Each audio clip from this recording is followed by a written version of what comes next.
What's up, guys? Welcome back to Newswave. So what's going on with E3 2022? That's a question that has been coming up a lot recently since we're into March now and wondering if we're going to have one.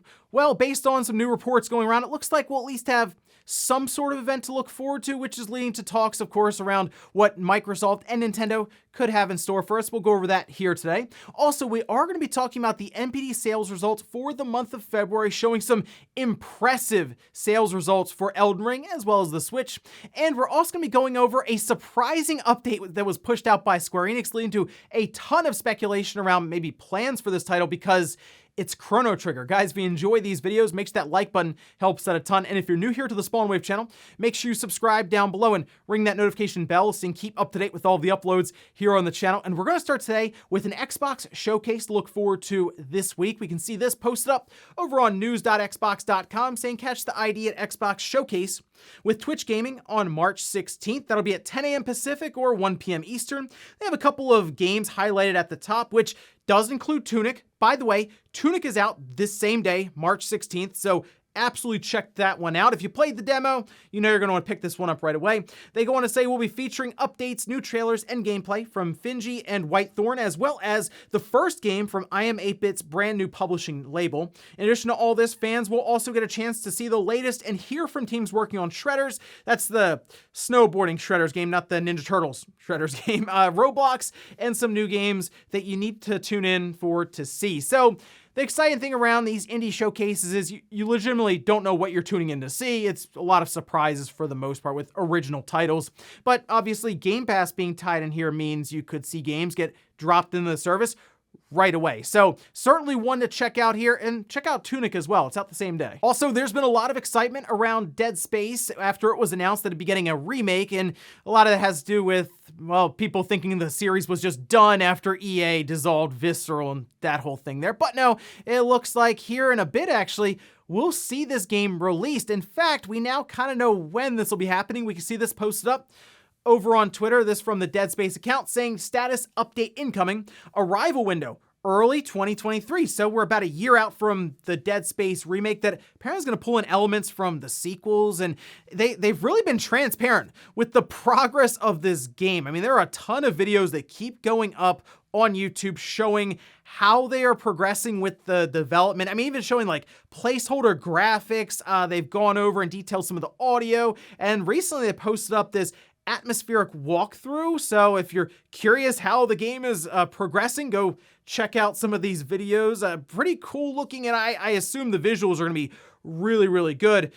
But the big question is going to be when this game does come out, will there be a future for Dead Space afterwards? And obviously it's going to come down to the sales for it, but I'm really happy to see Dead Space at least continuing on because a lot of us thought it was over after what happened with Visceral. Oh, and we did have a pretty cool system that was showcased over the last few days. You can see this tweet posted up by Ginger of Oz saying, you know that fake GameCube portable that has floated around the internet 15 years? Well, I got tired of it being fake. It's real now. And yeah, you're seeing this right.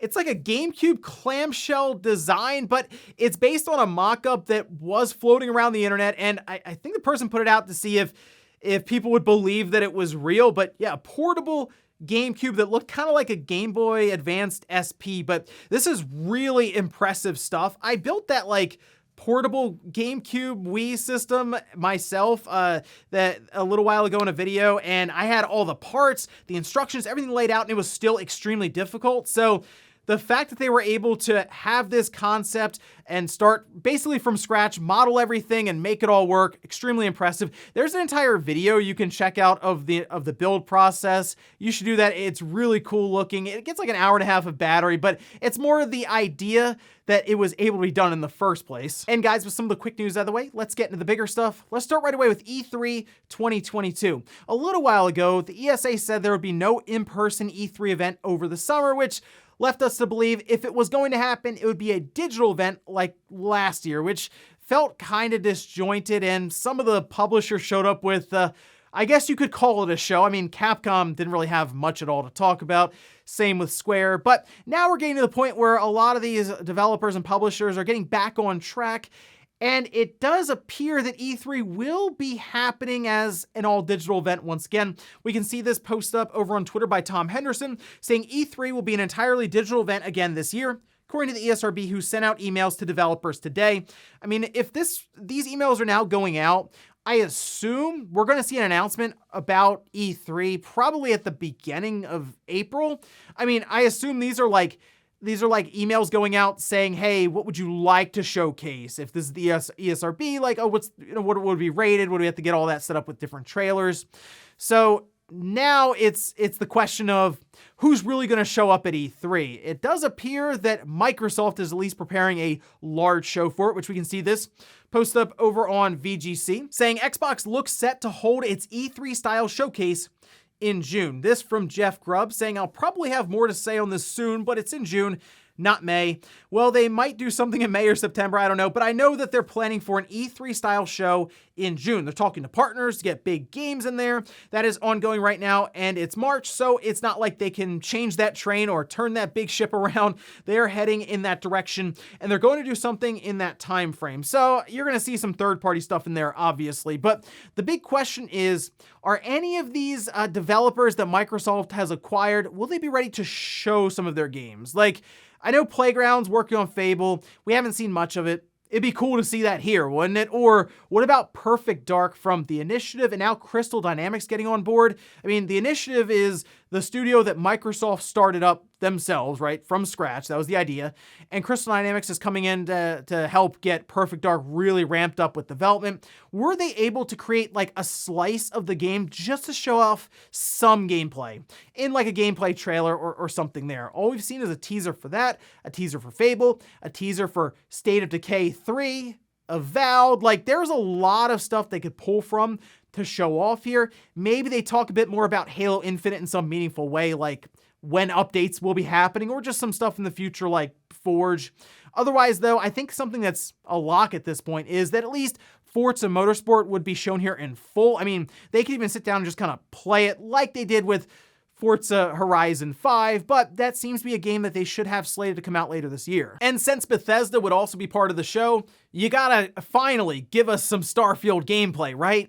I mean, the game's coming out in November, that would be June, so seems kind of important to at least detail Starfield in full here as well. Either way though, I think Microsoft is set to have a massive showcase here. And then that also brings us to Nintendo, because there is one game that is, I mean, being massively hyped up and focused in on right now for E3, and that is The Legend of Zelda Breath of the Wild 2, or the sequel to The Legend of Zelda Breath of the Wild. We're still trying to figure out what the title is, because apparently that has to be kept a secret since it might spoil a large element of this game. At least that's according to Nintendo right now. But a lot of us are expecting it to be there because it's supposed to be coming out in 2022, and if it's not at E3, when do they show it off? You figure they want a solid run-up of marketing hype for this thing, so a good 4 or 5, maybe 6 months, but if it's not being shown until June, it'd probably be more 4 or 5 months, and that would be it's coming out in November. I mean, it does feel like they're cutting it close here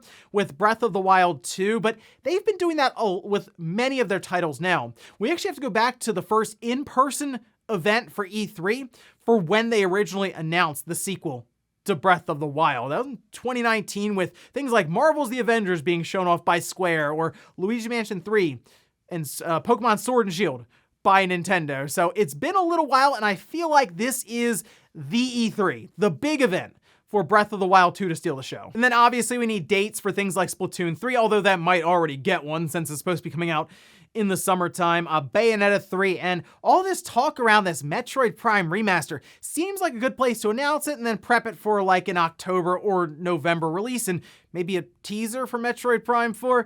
I think Microsoft and Nintendo are going to show up full force for E3, because a lot of times it kind of feels like they run alongside of it anyway, so exciting stuff there. You know, I know there's a lot of talks about, do we need E3? Whether we need it or not, you know what? It's a fun time to be able to look on the calendar and say, I know there's gonna be a massive block of big time game announcements here in these like 3 or 4 days, and it's always exciting to look forward to it. Next up, let's talk about the NPD sales results for the month of February. This is gonna give us our first real look at how Elden Ring did in its debut. But first, let's start with some of the hardware. This from Matt Piscatella at the NPD Group, saying the Switch was the best-selling hardware platform of February 2022 in both units and dollars. Xbox Series ranked second across both measures, meaning that I guess the PlayStation 5 was in at third, which is interesting because this is the month that Horizon Forbidden West came out, so you figure Sony would have done everything they could to push PlayStation 5 systems out there, but we've talked about supply constraints before, and I'm sure that's still a big thing that they're all trying to deal with. Let's go over to the software, however, with the February top 20 list. We're going to go just through the top 10, starting with Elden Ring at the top, number 1, then Horizon Forbidden West at 2, Pokemon Legends Arceus at 3, then we have Dying Light 2, Total War Warhammer 3, Call of Duty Vanguard, Madden NFL 22, Mario Kart 8, FIFA 22, and then Minecraft. So we see Elden Ring there at the top, but how well did it actually do overall? This from Matt once again, saying Elden Ring debuted as both the best-selling game of February 2022, as well as 2022 year-to-date. Launch month sales of Elden Ring were the second highest for any track title released in the past 12 months, trailing only Call of Duty Vanguard, that released in November 2021. So think about that for a second. We're to the point now, Elden Ring sold so well in its opening month, we have to compare it to a Call of Duty in the US.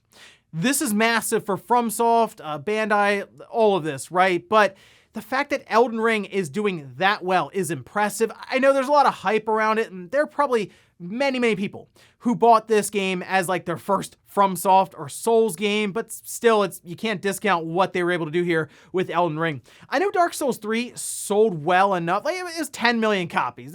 That's very good. 3 million over its first 2 months is what was reported. Elden Ring is going to be much more than that. I think it's going to get to 10 million copies actually faster than people are even thinking. So I would still say this is a big jumping off point for the Souls series overall. Even though Dark Souls 3 plays it sold well, I think Elden Ring's gonna be a whole different level. As for the hardware side of things, I still think it's very difficult to compare this and figure out how well everyone's doing because everyone's still supply constrained.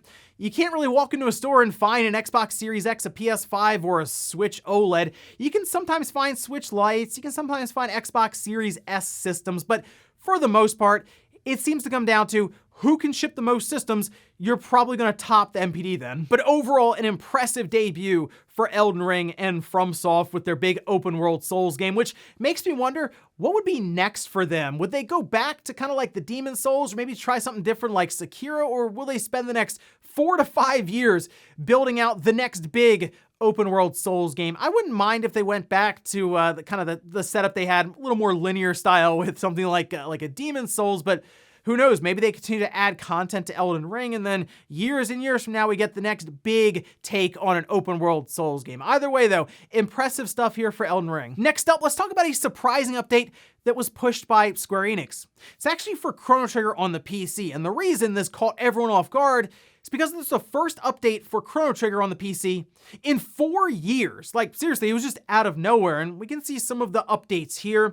This is for the Chrono Trigger March 2022 update. Some of the features include full screen now available, up to 21:9 ratio full screen display, which, by the way, looks ridiculous. Like, if you look online, people are posting up screenshots of it. It is such an odd thing to see Chrono Trigger in that style there.